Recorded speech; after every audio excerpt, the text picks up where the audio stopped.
The ground is shaking and you are holding a stick. Not a gun, not a sword, a wooden pole, a stone tip, rawhide, and 6 tons of mammoth are coming straight at you, close enough that you feel them in your ribs. Everything you think happens next is wrong. The movies show spears flying like arrows. The physics says a thrown spear against 6 tons is a needle prick. So how did ancient humans kill a mammoth? The real answer is bigger than the hunt, older than the pyramids, stranger than the myth. And it starts with this. Nobody threw anything. Start with the picture in your head, because the picture in your head is the problem. You know it from 100 documentaries and museum dioramas. A shaggy giant, trunk raised, surrounded by tiny fur-wrapped hunters, and the air full of flying spears. It looks brave. It looks obvious. It also looks impossible, the moment you run the numbers. A grown mammoth stood taller than a basketball hoop and weighed as much as 4 cars stacked on a weighing scale. Its hide was a living wall, its ribs a cage of bone thicker than your wrist. And the human arm, even a strong one, even with a spear thrower, delivers a fixed, modest amount of energy. In 2024, a team at the University of California, Berkeley, did the unglamorous math and the glamorous experiments. Scott Byram, Kent Lightfoot, and Jun Sunstri built mechanical reconstructions of Stone Age weapons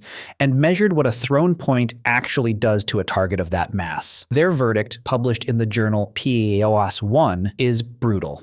A thrown spear against 6 tons of mammoth is, in their words, little more than a needle prick. The animal barely notices. The hunter definitely notices, because now the animal is angry. And it is worth knowing what is walking towards you, because the mammoth was not a dumb mountain of meat. 6 tons, 4 meters at the shoulder, tusks that curved out longer than a man is tall. A brain bigger than yours, a memory that spanned decades, and a social life run by a wise old matriarch who had survived more winters than any human alive. Elephants mourn their dead. Elephants protect their young with coordinated violence. There was every reason for the herd to turn you into a red mark on the tundra, and no reason at all to fear your little stick. Even humanity's best upgrade did not change that much. The spear thrower, the atlatl, a hooked lever that lengthens your arm and whips the dart to terrifying speed, was already ancient by then, a masterpiece of Stone Age engineering. Against 6 tons, the Berkeley numbers say it upgrades a needle prick into a slightly better needle prick. But the same study found the loophole, and the loophole is the whole story. Take that same spear, do not throw it. Ram the blunt end into the frozen ground, brace it at an upward angle, and hold on. Now the physics flips. A mammoth moving at speed carries kinetic energy an order of magnitude beyond anything your shoulder can produce. The moment the animal meets the braced point, its own mass becomes the weapon. The spear does not fly. The mammoth does the work. And the Berkeley team found something even more elegant hidden in the weapon itself. The stone point was not lashed to the shaft in one rigid piece. It sat on a collapsible foreshaft, an engineered weak link. On impact, that link gave way on purpose. The shaft dropped aside, and the stone point drove deeper into the wound instead of snapping off at the surface. The researchers compared it to a modern hollow point bullet, designed to expand inside the target. 13,000 years before gunpowder, someone had already invented the principle. You don't kill a mammoth, it turns out. You teach the ground to kill it. And before you object that no stone tip could ever reach anything vital through all that hide and fat, a second study, led by archaeologist David Kilby in 2022, corrected an old mistake. Most of us picture the woolly mammoth, the Arctic shag rug, but the mammoths of the famous North American kill sites were Columbian mammoths, bigger, shorter-haired, carrying far less insulation, with vital organs well within reach of a hand-driven point. Kilby's team even pointed to modern experiments. Hunters and researchers have driven stone-tipped spears into freshly deceased elephants by hand, deep enough to reach the chest cavity, deep enough to kill. So the physics works. The weapon works. The human had a real chance, which makes the next fact genuinely disturbing. Because if the system worked so well, one entire continent should be full of smoking guns. It is not. Here is the uncomfortable part. North America has at least 15 sites where mammoth bones and human stone tools lie together in the same ancient ground. 15 scenes of the crime. And in not one of them has anyone ever found a stone point actually embedded in mammoth bone. Not one. Archaeologist Meaton Aaron and his colleagues put it bluntly in 2026. The direct, cinematic proof, the spear tip stuck in the rib, does not exist on that continent. And that absence has fed a heresy that refuses to die. Maybe the Clovis people were not mammoth hunters at all. Maybe they were scavengers, clever hyenas in fur coats, showing up after the lions of the Ice Age were done. It gets stranger. scavenger. In Montana, researchers studied the remains of the Anzick child, a Clovis-era burial, and read the chemical signature of his mother's diet in his bones. The nitrogen values screamed mammoth, almost nothing but mammoth, a protein load so extreme it should have been toxic for a human body. So one team, again led by Aaron together with David Meltzer, floated an explanation that sounds like a dare. Maybe she was not eating mountains of mammoth steak. Maybe she was gathering the fat fly larvae that bloom on a rotting carcass by the handful, and the isotopes cannot tell the difference. Other researchers push back hard on that. The debate is genuinely open, and you should know that it is. But here is what the skeptics have to explain away. In 2012, on the shore of the Yenisei Bay in the Siberian Arctic, a frozen male mammoth came out of the permafrost with its story still written in its bones, wounds on the ribs, damage on the jaw and the tusks, and fragments of stone blades still sitting inside the injuries, 45,000 years old. Vladimir Pitulko of the Russian Academy of Sciences and Curtis Marian of Arizona State University published the find in Science, and it detonated a quiet revolution because it put armed humans hunting mammoths in the high Arctic 10,000 years earlier than anyone had dared to claim. And Siberia is not alone. In Washington state, at a site called Manus, archaeologists led by Michael Waters found a projectile point carved from mastodon bone, snapped off inside the rib of another mastodon, 13,900 years old. The hunter missed the lung, hit the rib, and the shattered point stayed there until CT scanners and three-dimensional printers rebuilt it from 24 fragments, bone in bone. There is no scavenging that. There is also NACO in Arizona, where a mammoth was found with Clovis points among its bones but no butchery marks at all, the carcass untouched. That used to be an argument for the scavenger camp. Under the pike model, it reads completely differently. The wounded animal broke away, fled, and bled out miles from the hunters, who never found it again. The absence of butchery is not the absence of hunting. It is the price of hunting something that can run away while dying. So yes, they hunted. The evidence on 2 continents says armed humans walked up to the largest land animal of their world and meant it. Though even here, the story has a twist. Pitulko's team noticed what the Yenisei hunters had actually taken: the tongue, the fat, the choice cuts, and above all, the tusks.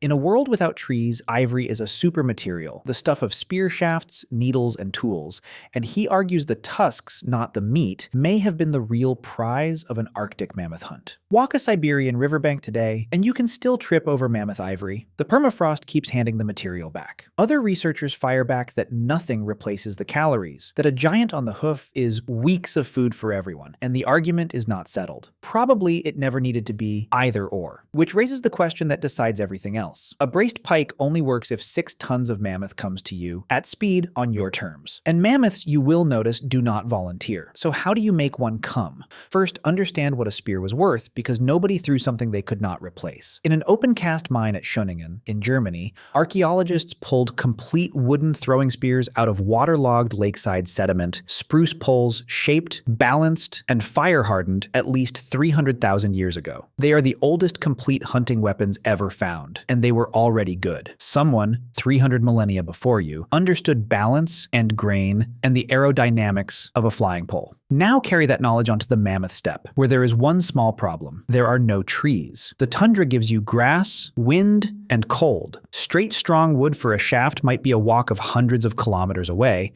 and the right stone for a point, good flint or chert or jasper, farther still. The famous Clovis points, the ones museums light like jewels, are shockingly small, somewhere between your thumb and a modest smartphone, fluted on both sides so they flex instead of shatter, and each one is hours of expert work by a master who learned for years. Lose one on a desperate throw into the brush, and you have not just missed dinner. You have spent the family silver on a lottery ticket. The Berkeley researchers underline exactly this. On the mammoth steppe, a spear was not ammunition. A spear was capital. You did not throw capital, you held onto it, and you built a system in which the weapon never has to leave your hands. Driving big animals toward their death was not even our species' idea. At La Cotte de Saint-Brelade, on the island of Jersey, Neanderthals were herding mammoths and woolly rhinos over a cliff edge more than 200,000 years ago, and the bone heaps at the bottom are still there. But a cliff is luck. You cannot schedule a cliff. You cannot move it to where the herd will be next season. The genius of what comes next is that somebody decided to build the cliff, and they built exactly that system. We know because in 2019, the ground of Mexico confessed. Workers digging near the town of Tultepec in the old lake basin north of Mexico City hit bone and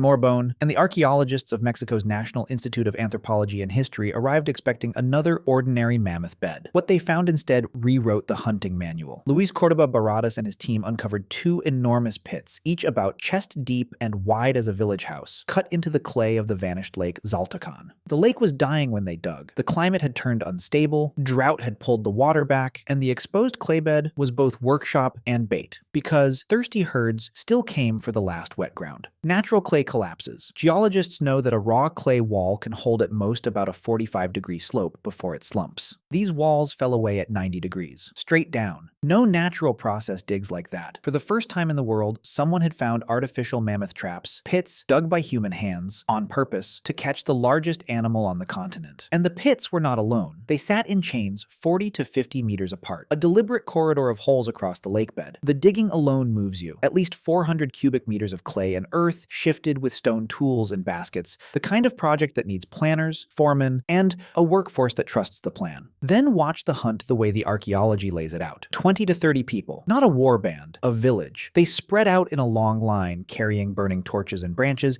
and they walked toward the herd. Mammoths are elephants in their bones, and elephants do not charge fire. They flow away from it, and the line of fire steered that flow like a riverbank, straight toward the corridor, straight toward the pits. Now stand there, because this is where the physics you just met stops being a study and becomes the longest seconds of your life. You are one of the pike holders, planted at the far edge of the pit line, where the ground is still solid. Your pike is butt down in the frozen clay, angled out over the hole, the stone tip no higher than your chest. Around you, the others do the same, a fence of angled wood. The herd comes. You hear it before you see it, a drumming you feel in your knees, and the dust opens, and the lead animal is there, higher than the trees that do not grow here. Eyes rolling white, and everyone is screaming, and the screaming is the plan, because terror is the steering wheel. The mammoth sees the pit. It plants its feet. 6 tons do not stop. They slide, and the animal behind pushes, and the beast comes over the edge straight onto your pike. And all you are allowed to do, is hold the butt of that spear in the ground and lean your whole life onto it. The impact is not a fight. It is an earthquake with a pulse. The point goes in, the foreshaft collapses the way the masters designed it to, the shaft slaps away, and the animal's own weight drives the stone deep, and the herd thunders past you, close enough to touch, close enough that one sideways step ends your bloodline. You do not chase. That is the discipline nobody expects. You let the wounded giant go, and you wait, and you follow the blood trail tomorrow because the weapon already did its work. The ground did its work. That system ran for about 500 years. We can date it almost to the generation because the volcano Popocatépetl exploded around that time and laid a 12-centimeter blanket of ash over the basin, and the pits sit neatly against that layer, 14,700 years before today. The eruption drove herds and people north into the basin, and for 5 centuries, the trap corridor fed a whole world. Then the lake came back. The water rose, the pits drowned and filled with silt and water plants, and the trap became a graveyard, which is exactly why we found it. In the bone beds, Cordoba Baradas counted the remains of at least 14 mammoths in one section alone. 14 giants taken by a village with torches, holes, and patience. And what happened after the kill is where the story turns from physics into something stranger, because a dead mammoth is not a trophy. A dead mammoth is a supermarket that opens once. Inside it, several tons of meat, fat, and marrow, enough to carry a whole band of 30 people through a hard month. If, and only if, you can take it apart before the scavengers and the rot do. Watch the Butchery, because the Butchery is a masterclass. The skulls in the Mexican pits were found flipped upside down and not by accident. You roll a mammoth skull onto its crown to open it, to take the brain, soft and rich, and the tongue, a slab of muscle heavier than a Thanksgiving turkey. The hunters made their tools on the spot out of the animal itself. Fresh ribs, snapped and edged, became knives for the meat. One ulna, one forearm bone, was found polished from use, worked into a scraper for pulling the fat from under the hide. Nothing wasted, nothing even carried far, if the animal could provide it on site. And the logistics did not end at the kill. In Ohio, at a site called Burning Tree, a mastodon butchered 11,000 years ago was found sunk in the cold water of a peat pond, and the archaeologists Daniel Fisher and Bradley Lepper reached a conclusion that sounds absurd until you think about it for 1 second. The hunters used the icy pond as a refrigerator, anchoring the meat underwater, where the cold and the low oxygen would keep it for months. 11,000 years before the kitchen appliance, the appliance existed existed. It was just a pond. For reasons nobody knows, they never came back for this one. The meat is still there. Well, the bones are. And at Pavlov in what is now the Czech Republic, archaeologists opened a Stone Age kitchen 31,000 years old and found the menu written in the floor. An entire mammoth roasted in pieces over a fire pit, in one of the last meals before the camp was abandoned. These were not starving wretches gnawing marrow in the wind. These were people who ate the largest animal on earth the way you host a feast. There is one more member of the hunting party you have not met yet, and it was not human. At Předmostí, another Czech site, a dog was buried 31,500 years ago with a mastodon bone placed in its mouth. And when Mietje Germont-Pré of the Royal Belgian Institute of Natural Sciences measured the skulls there, they showed shortened snouts and widened brain cases, the signature of domestication tens of thousands of years earlier than the textbooks once allowed. And here is the detail that tells you what these animals meant. Isotope analysis of the Předmostí dogs showed they were fed reindeer and muskox, reliably, deliberately, while the humans around them gorged on mammoth. Think about that menu. The dogs got the safe meat every day on purpose. You do not insure an animal like that unless it is irreplaceable, and you do not feed it like a specialist unless it works for a living. The wolf had become staff, so the mammoth fed you, armed you, clothed you, and employed your dog. But the feast always ends and you are left with a mountain of bone. And this is the point where the story stops being about calories at all. Because what Ice Age people did with the skeleton of the mammoth is stranger than anything they did with its meat. In Russia, at a site called Kostenki, hunters 25,000 years ago built a circle 12 meters across, and they built it out of mammoths. Nearly 3,000 bones and tusks from at least 60 different animals stacked and fitted into a ring on the open steppe. When Sarah Ray Iglesia and her team ran the DNA and the radiocarbon dates in 2025, the story got stranger still. Most of the mammoths were female, from unrelated herds collected from far and wide, and some of the bones were already centuries old when the builders set them in place. These people were not just building with the mammoths they killed, they were excavating ancient bone graveyards, grave robbing their own ancestors' hunts, and mixing old dead giants with fresh ones into one structure. Why? Honestly, nobody knows. A dwelling for a ritual, a storehouse, a monument visible across the steppe. The theories argue the circle just stands there in the ground, refusing to explain itself. What it proves beyond argument is that a mammoth was not a meal to these people. It was a resource on the scale of a forest. More than 500 kilometers away, in Ukraine, the village of Mezhyrich makes the point with roofs. 4 huts, framed and walled with mammoth bone, skulls, jaws, tusks, built into architecture you could live in. And people did live in them, far longer than anyone thought. In 2025, Wei Chu and Pavlo Shidlovsky dated the small animal bones caught in the hut floors and found that at least one of these bone houses was occupied, repaired, and reoccupied across more than 4 centuries. 20 generations, sleeping inside the skeletons of giants. Deep storage pits, cut into the permafrost beside the huts, worked as year-round freezers for the meat, and the bones of well over 100 mammoths went into that one settlement. And on a steppe without trees, bone is not only brick. Bone is firewood. The hearths of Mezhyrich burned mammoth, fat-fed bone fires glowing through the polar night, so the giants warmed the people they had fed and housed, but some finds fit no ledger.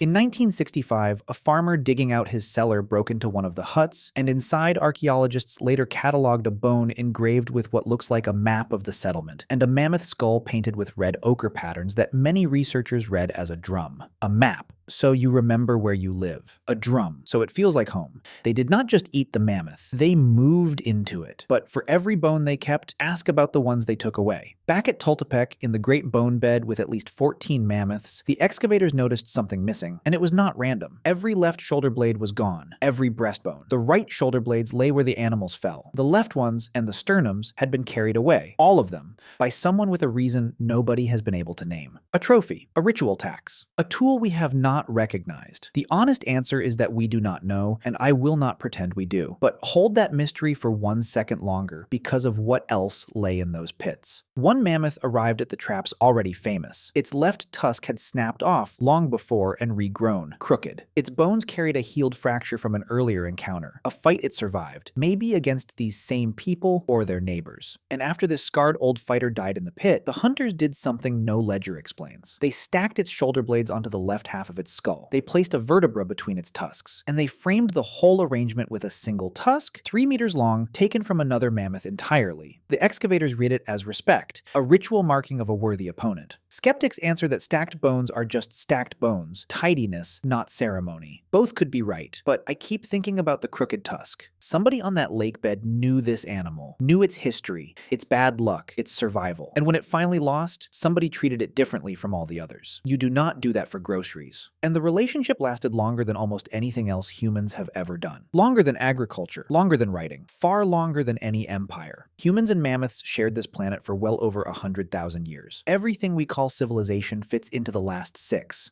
From the snow of the Yenisei Bay to the lake bed of Tultepec, people were standing their ground against mammoths for at least 40,000 years. On one island, it finally ended. Wrangel Island sits in the Arctic Ocean off Siberia, treeless, hard, and forgotten. And there, a last population of mammoths held on, long after the giants vanished everywhere else. They were still alive 4,000 years ago, and that date deserves a straight look. When the last mammoths walked Wrangel, the pyramids of Giza were already standing. Stonehenge was already old. Somewhere, humans were writing the first epics on clay, and on a cold island none of them would ever see, the last of the mammoths walked through the fog, and there was no one left to hunt them, and soon there was nothing left to hunt. Why they finally vanished, whether the warming tundra, the thirsty summers, the inbreeding of a shrinking island, or the ancient partnership with the ape that learned to brace a spear, is still honestly argued in the journals. But the hunt did not end because humans lost their nerve. It ended because the world ran out of mammoths. So come back to the pit edge one last time. The ground is shaking and you are holding a stick. You now know what that stick really is. A stone engineered to fold and drive deep, mounted on wood that cost more than money, braced into ground your whole village spent a season shaping.